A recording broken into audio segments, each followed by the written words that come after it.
that you requested of staff at your March 27th work session. The consensus of the board at that point in time was to document our current practices relating to student support. And so you have in your packet tonight a draft, what we have called student support plan and student support guidelines. Guidelines are written in a way that they could be transmitted to staff through the form of a memo. They could be placed in student handbooks. They could be placed in annual notifications or any other transmission to our families and our community.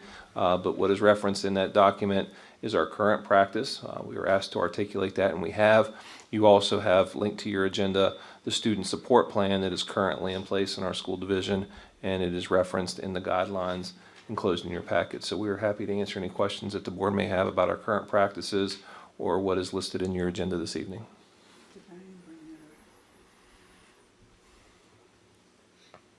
Ms. Bennett, would you mind pulling up the draft student support guidelines?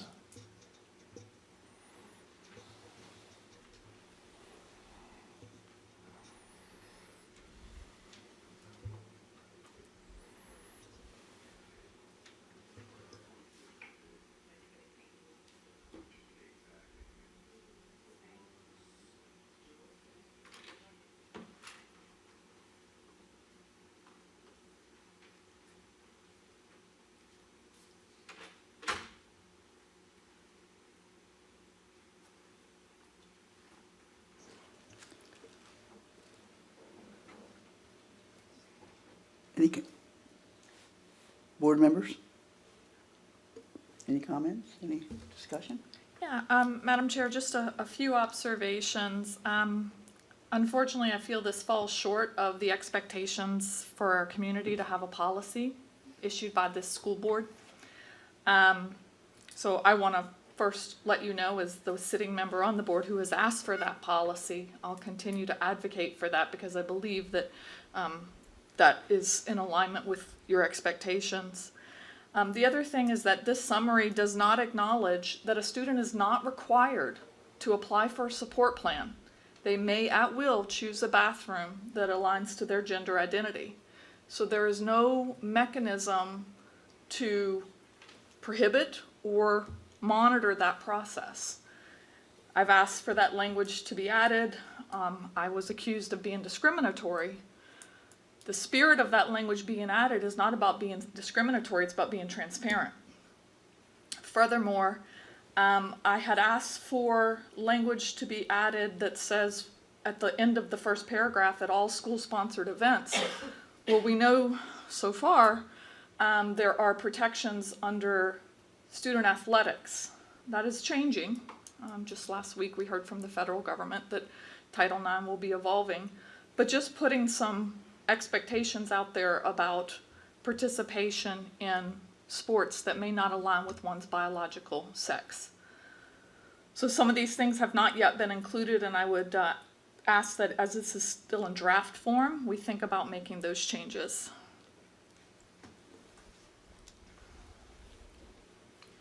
Board members? Madam Chair, the draft portion is the summary that is on the first document that's attached. The student support plan has existed for a while and is being used. We have a small number of students who are identifying as transgender students.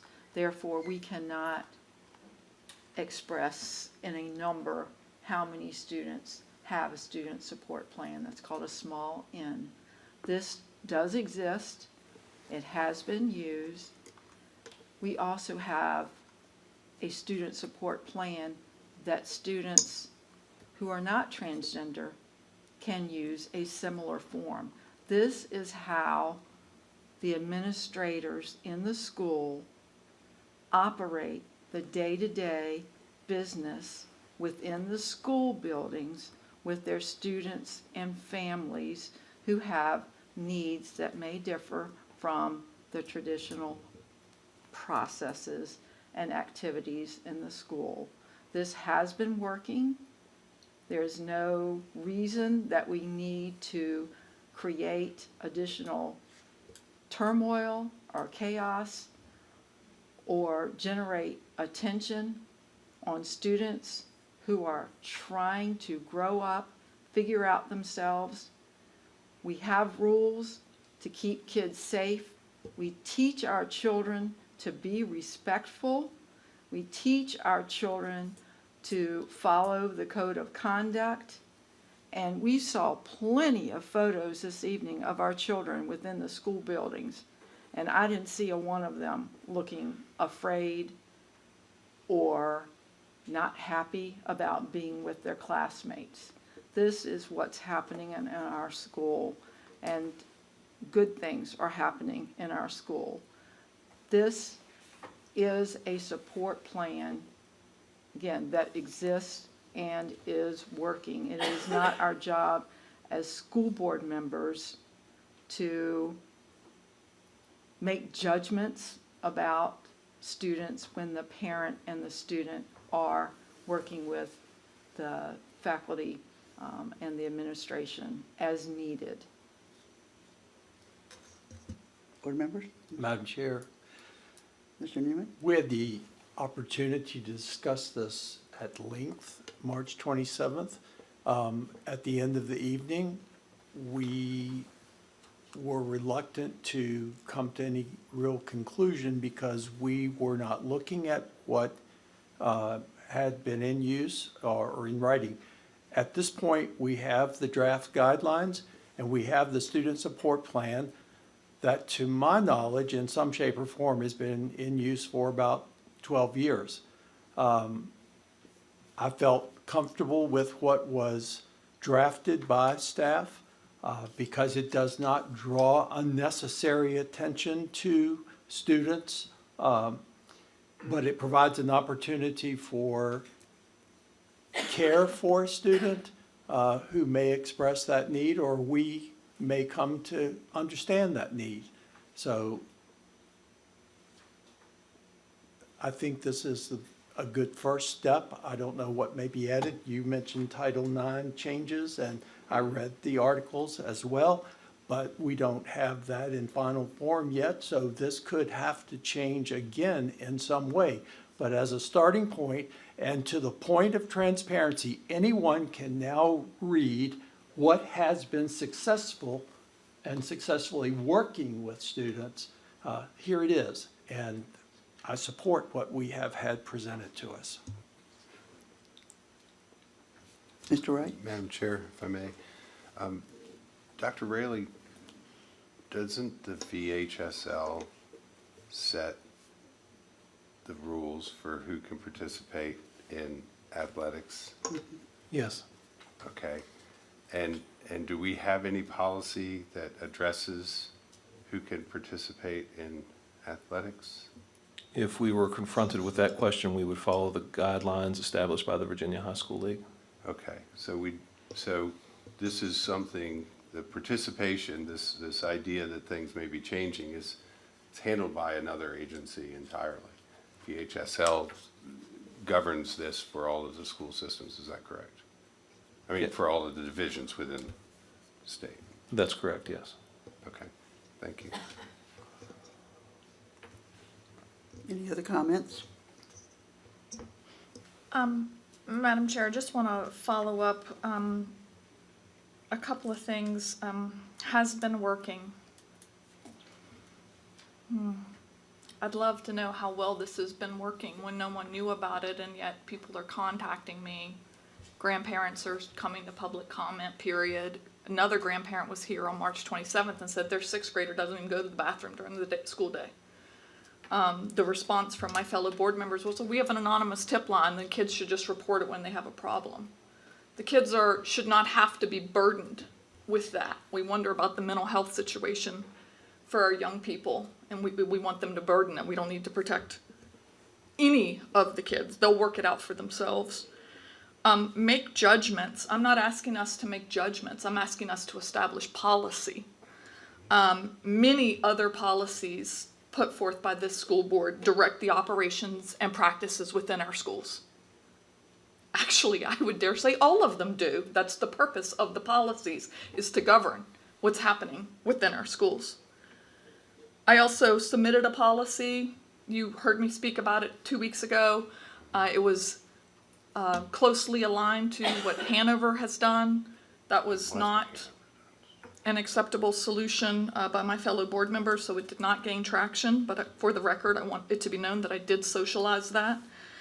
I would like an acknowledgement from this administration that there's no enforcement mechanism.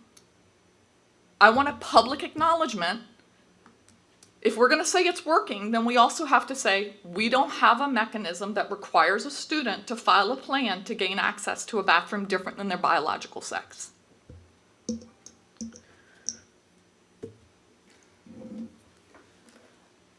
The law. I don't need to be preached about the law. I want an acknowledgement of You the want fact- to go outside Ms. the law. Allen, you cannot disrespect my comments. I let you roll on last meeting, and I did not disrupt or comment negatively on your comments. So I expect the same respect. Very well. Thank you.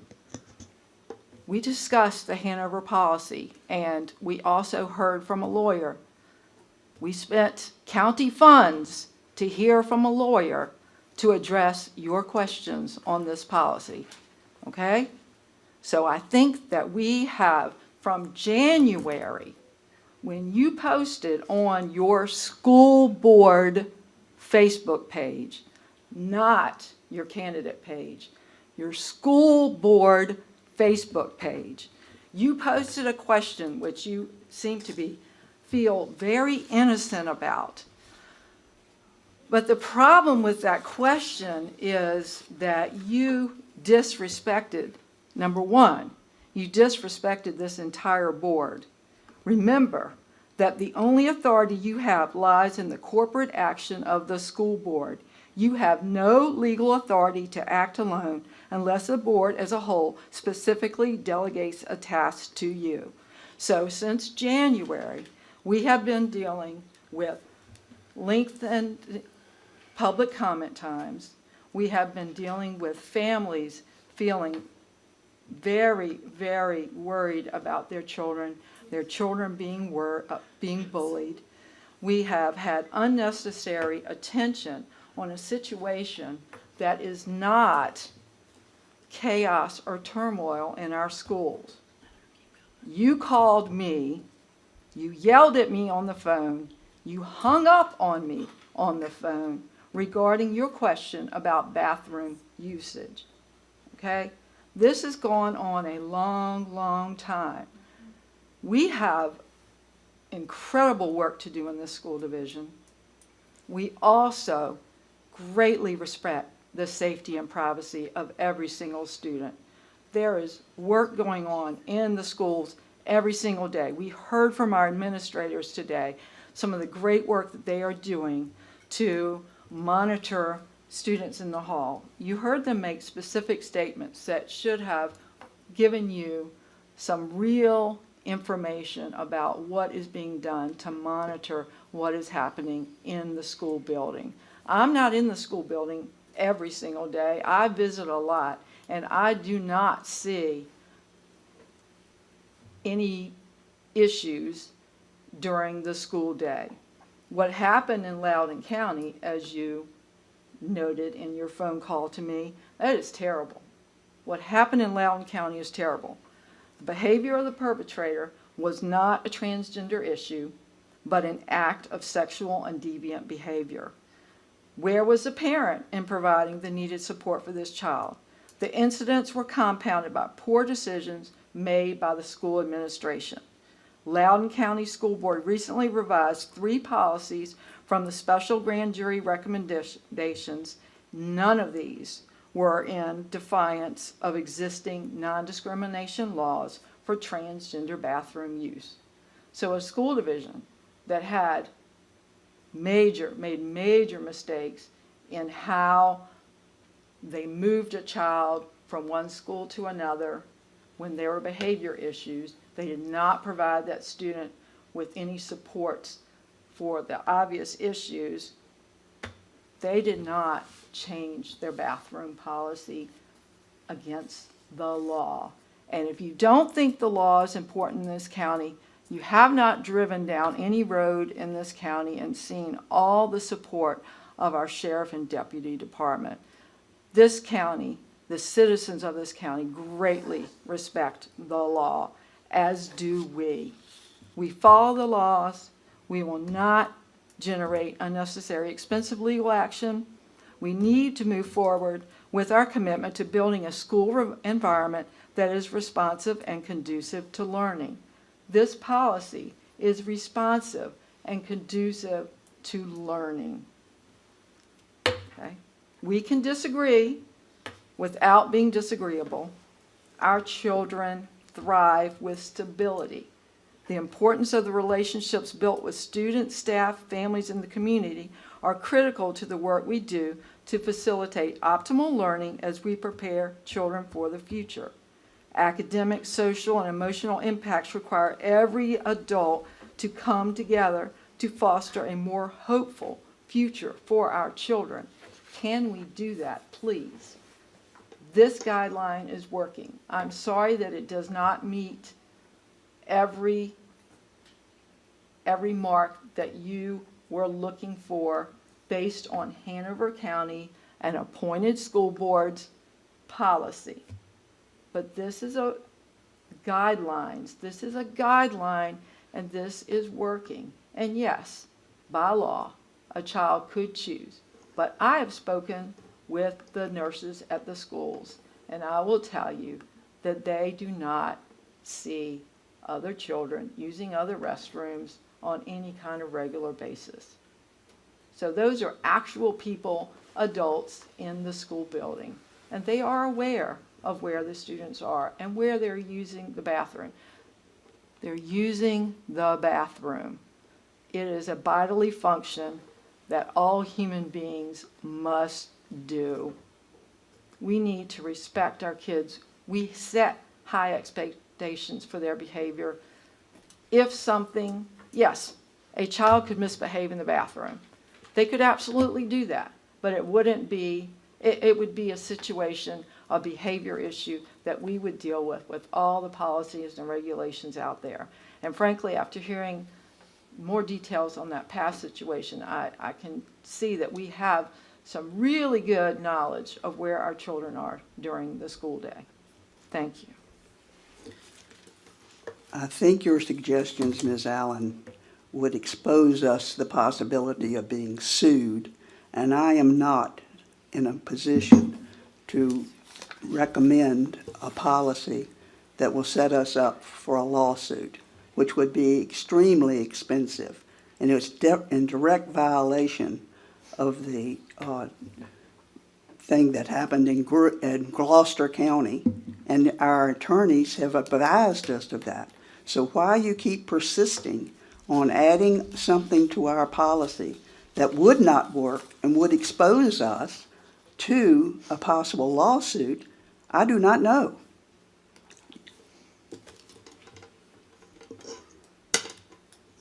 Any other comments?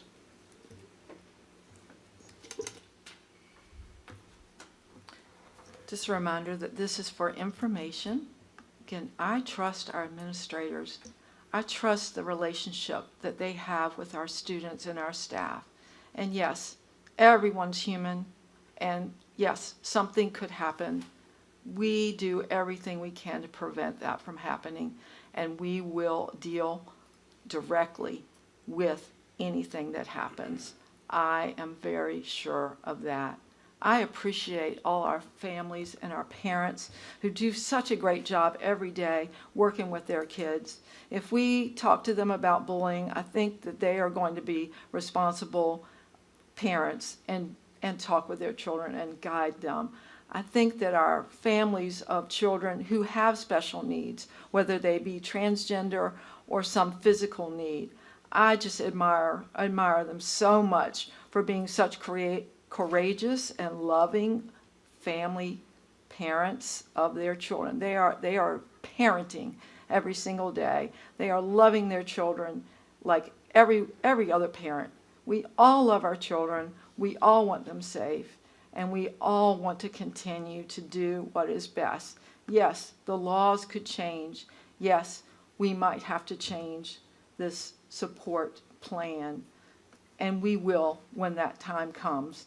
But when that time comes, we will again respect every child, every parent, and we will have that expectation within our school buildings that this will work and that we will be the kind of people that Goochland is proud to call a Goochlander.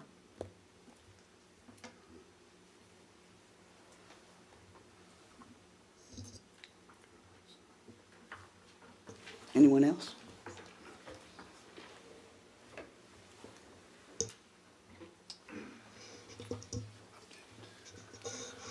Since this was an informational item, we'll move on to the update on the new Goochland Elementary construction.